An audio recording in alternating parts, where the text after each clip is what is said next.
pessoal, hoje a gente vai conversar sobre a minha graphic novel favorita da vida, até hoje, de todas que eu li, realmente é a que eu mais gosto, mais me identifico, mais indico e também é a mais difícil de encontrar.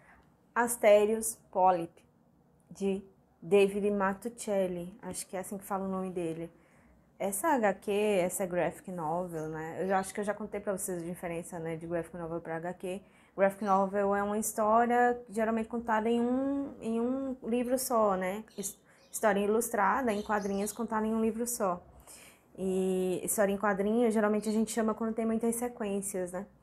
E essa graphic novel aqui, ela não é nova, né? Eu adquiri esse aqui em 2011. O meu também já tá bem bichadinho, como vocês podem ver, manchado. Isso aqui a cor já saiu um pouco, porque eu não soube cuidar muito bem, botei no sol. Inclusive, é uma recomendação para vocês, cuidar onde vocês guardam o livro de vocês. E também porque eu uso muito esse livro, muito para estudar, para consultar. Eu já li inúmeras vezes, já perdi as contas de tanto que eu já li essa graphic novel. Mas se diz que o David, ele passou 10 anos para fazer. Ele já era e ainda é, né, ainda hoje, um quadrinista, um ilustrador muito reconhecido, fez trabalhos muito importantes de história em quadrinhos, de super-heróis. E esse aqui foi um trabalho assim dele que ganhou muitos prêmios, é uma graphic novel muito premiada. E não é à toa, a história realmente é belíssima e não tinha como contar essa história desse arquiteto, Asterios, se não fosse em quadrinhos, porque ele se aposta completamente da forma de contar através de imagens.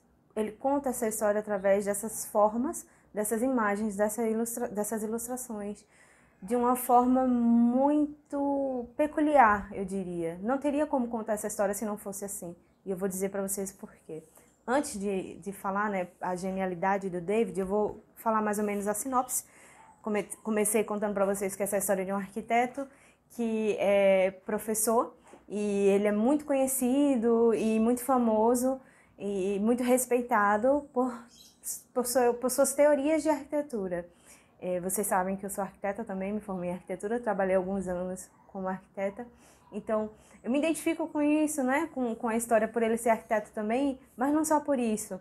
É também pelo fato de que ele é muito teórico, ele fica muito na vida intelectual, ele fica muito nas teorias, mas a vida prática dele parece que nunca chega, parece que ele não se importa com isso, parece que todas as teorias não precisam ganhar formas, não só na arquitetura, por isso ele nunca constrói suas obras, são sempre projetos que ficam na imaginação e no esboço e no croquis, quanto na própria vida dele mesmo. Ele tem uma dificuldade muito grande de socializar, de conviver.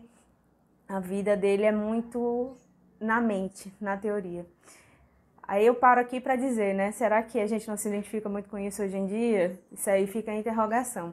Mas pela capa já, vejam, Asterios Polyp, olha como é escrito o nome do personagem, né? É feito com duas camadas, vocês veem uma camada azul e outra rosa. E você só consegue ler o nome quando elas se somam, se casam. E é exatamente assim que a gente vai perceber toda a graphic novel. As formas, elas estão representando algo. E elas só fazem sentido, só se complementam quando estão juntas com outras. E aí a gente já parte dessa ideia do Asterios, né? Ele vive na teoria, por isso que a vida dele nunca é completa. E o começo da história, a gente vai ver que ele realmente é uma pessoa muito amarga, muito infeliz, muito distante dos demais. Só que uma coisa acontece, que eu não vou contar muito aqui para não dar muitos spoilers, para vocês ficarem com vontade de ler. Uma coisa acontece e faz com que ele comece a se juntar, a tentar realmente viver a vida de uma outra forma. Ele começa a perceber que aquela vida que ele estava vivendo só de teorias, só de formas vazias, não estava trazendo realização. E então esse acontecimento da vida dele vai fazer com que ele busque viver de outras formas, se juntando com outras coisas que parece complementar aquela vida tão vazia. De toda a graphic novel a gente vai acompanhar então a jornada do Asterios para sair do mundo da teoria, do mundo intelectual, do mundo da mente e começar então a se colocar à disposição de viver, à disposição de conviver com outras pessoas, aprender com outras pessoas, ter uma vida realmente mais prática. Não, gente, que eu esteja falando aqui que eu ou o próprio David faz uma crítica à questão teórica, não é isso. É que parece que é exatamente o que ele coloca no próprio título. Se você coloca só a vida teórica, que seria só essa parte azul, parece que fica faltando o resto, né? Para que você consiga compreender a vida. Esse é o ponto, essa é a jornada que a gente vai ver aqui. E é muito interessante não só a história, o mote, né?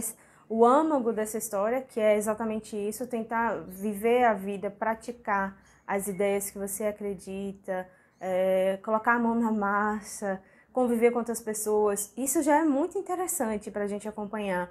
Mas, para além disso, essa graphic novel ela é muito genial também, porque ela vai mostrar para a gente todas essas tensões, né, do Asterios e dessa convivência dele com outras pessoas e essa forma de tentar ver a vida, né, diferentemente do que ele estava vivendo antes. A gente vai acompanhar tudo isso através das ilustrações. Então, as formas das ilustrações, elas estão nos mostrando o que é a ideia por trás. E aí eu vou dar um exemplo para não ficar tão abstrato assim, de um momento em que ele está dando aula, logo no início. Vejam se vocês conseguem perceber. Ele está aqui, ó, o Asterios Polyp, e percebam que ele está de uma forma assim bem geométrica, né? Não é esse o desenho todo, né? Vocês podem ver que em outros momentos o David vai desenhar de outra forma, mas quando ele quer enfatizar, né, o que é que está por trás daquela cena, ele dá uma forma específica para a ilustração. Então a gente olha para isso aqui e a gente entende, ele está falando o quê? Que o Asterios aqui é muito racional, né? E olha os alunos, cada aluno também tem uma forma, de maneira também que a gente consiga perceber um pouco da identidade deles através dessa forma que o ilustrador deu. Então a gente vai acompanhar muito isso, através das cores também. Quando o Asterios está muito racional, ele aparece sempre de azul, enquanto que uma outra personagem que é mais fluida, mais orgânica, ela aparece de rosa, e os dois se complementam muito em vários momentos da história. Também tem outras cenas em que ele está mais aberto para o mundo, não está mais... está tentando realmente viver de outra forma. A gente vai ver que o David vai dar também outra forma de tratamento das imagens. Essa ilustração aqui, a gente já, mesmo sem ler a história, a gente já consegue ter uma noção, pelas formas dos personagens, qual é o estado psicológico deles nesse momento, né? Qual é o sentimento que está passando, qual é a ideia que está passando, como que eles se comportam diante da vida. Então, o David Mazzucchelli, ele é muito genial nesse sentido. E isso é o que a gente pode chamar mais de estética, né? Que é a forma, representar uma ideia por trás. Ser muito leal a uma ideia por trás. Então, toda forma, ela não é aleatória, ela tem um motivo e ela está representando algo profundo. E isso faz com que a gente leia essa história para além daquilo que está escrito. A gente leia as imagens também, se conecte com essa história, com as ideias, com os sentimentos, com os estados psicológicos desses personagens, através de como eles estão sendo representados, através das cores, através das formas, e é lindo demais a gente acompanhar essa história aqui. O que é interessante a gente perceber é que o Asterios ele vai passar por perrengues, muitos perrengues, para que a vida dele realmente entre nos trilhos novamente depois desse ocorrido, né? Depois de ele ter mudado completamente a vida, depois de ele ter percebido que estava vivendo de uma forma muito vazia, estava vivendo só na teoria, não estava vivendo de fato a vida. E não é assim do dia para a noite que ele vai conseguir mudar isso, apesar de toda a insatisfação. E será que no fim da graphic novel ele vai conseguir? Será que a gente consegue, por mais que a gente tenha consciência das nossas dificuldades, por mais que a gente perceba que gostaríamos de viver a vida de outra forma, será que a gente consegue assim? Será que é difícil? Será que tem muitas pedras no caminho? Será que o Asterios vai conseguir? Será que é possível realmente, depois de uma vida praticamente toda vivendo de uma forma, você abandonar tantas máscaras e começar a viver de uma forma mais genuína? Essa é a jornada que a gente vai ver aqui.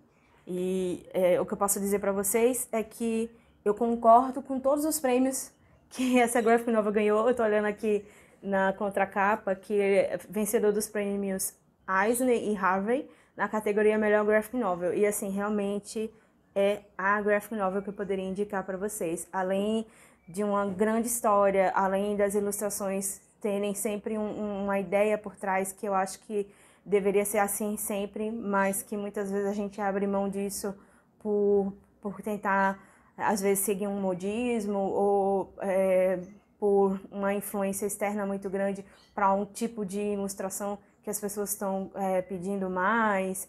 Enfim, por milhares de motivos, né? A gente acaba muitas vezes consumindo formas que não tem nada a ver com a ideia, com o sentimento que tem por trás. Às vezes não tem nem sentimento nenhum por trás, né? Às vezes elas são, a gente fala assim, não sei o que significa, foi espontâneo. Mas será que deveria ser assim? Será que as formas não deveriam estar refletindo uma ideia, um sentimento profundo? Essa é a minha pergunta e, na verdade, esse é o meu posicionamento até como artista, né? E o que eu posso dizer para vocês é que eu vou colocar o link aqui embaixo dessa graphic novel em capa dura, que deve ser lindíssima, mas que tem um valor um pouco salgado também, que eu tava dando uma olhada, mas é a única que eu sei que tá ainda disponível. Mas se vocês verem algum sebo, alguma coisa assim, realmente agarrem, porque essa aqui vale muito a pena mesmo. Então, se você leu, se você gostou dessa minha conversa sobre essa belíssima e premiadíssima graphic novel e quer continuar conversando aqui embaixo, você é arquiteto também, quer falar sobre essa nossa dificuldade de não ficar só no mundo da imaginação, da fantasia, mas realmente colocar as coisas em prática, porque é muito interessante, né? Porque na nossa cabeça tudo funciona muito bem, mas na hora que a gente vai colocar na vida, colocar em prática, a gente vê que não é bem assim. E isso não é só com os projetos de arquitetura ou com os projetos de ilustração, de desenho, todos os criativos passam por isso, mas também na nossa própria vida mesmo, né? A gente tem uma imagem de que somos bons, que os outros que têm defeitos, os outros que são vaidosos, os outros que são egoístas, etc, etc. Então até nisso a gente também fantasia muito. Será que, de fato, essa imagem que temos de nós mesmos é real? Será que ela vai ganhar uma forma real? E essa forma que nós estamos adotando na nossa vida, ela realmente equivale àquilo que nós temos dentro? Tudo isso são reflexões que essa graphic novel traz e que eu acho que valem a pena sempre. São pensamentos, reflexões que a gente tem que fazer sempre sobre a nossa vida. Não esqueçam de curtir esse vídeo se vocês gostaram, de compartilhar com seus colegas, de comprar pelo link da Amazon, porque apoia o meu canal, de dar uma olhada no meu Apoia-se pra gente continuar aqui essas conversas, trocando, tem muitas recompensas muito interessantes por lá. E me seguir no Instagram, olhar minhas artes autorais que eu compartilho por lá e no meu site, vai estar todo aqui no link na descrição. É isso, muito obrigada, beijo grande e até os próximos vídeos.